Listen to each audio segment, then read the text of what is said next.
Les trois grands bassins tropicaux forestiers du monde, notamment le Congo, l'Amazonie et Bornéo-Mékong, seront au cœur du sommet que le Congo va abriter du 26 au 28 octobre. Les Congolais attendent beaucoup de ce rendez-vous international qui vise à réfléchir sur les mécanismes à mettre en place pour la préservation de la biodiversité et proposer des solutions de lutte contre les effets du changement climatique sur l'environnement. Cet acteur de la société civile attend un plan d'action au sortir de cet événement pour corriger les phénomènes climatiques. Le problème n'est pas de faire les sommets, mais le problème n'est pas de continuer à faire des résolutions. Le problème, c'est maintenant de passer aux actes. Il faut que ce soit le sommet de l'action. Arrêtez de faire des résolutions tout le temps. Maintenant, comment on passe à l'action? Ne sortent pas avec des recommandations comme d'habitude, mais avec un plan d'action, avec une feuille de route, avec des engagements précis sur l'argent qui va mobiliser les fonds et qui va utiliser ces fonds. Comment ces fonds seront véhiculés jusqu'au pays du passé du Congo, par exemple.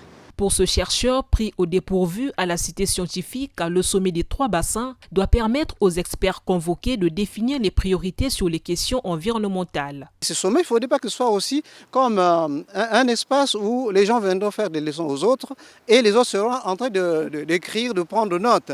Oui, on va applaudir le maître à parler. Et non, ensemble, qu'est-ce qu'on doit faire?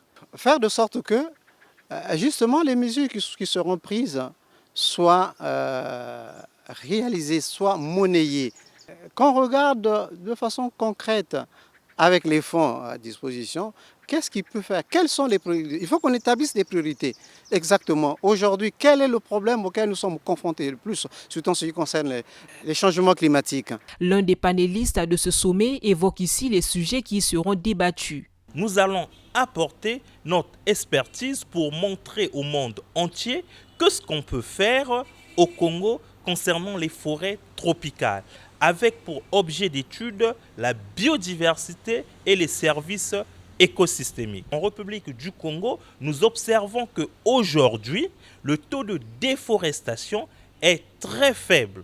Alors nous demandons à la communauté internationale, afin que ces efforts soient consentis pour des années futures, nous devons avoir des compensations financières.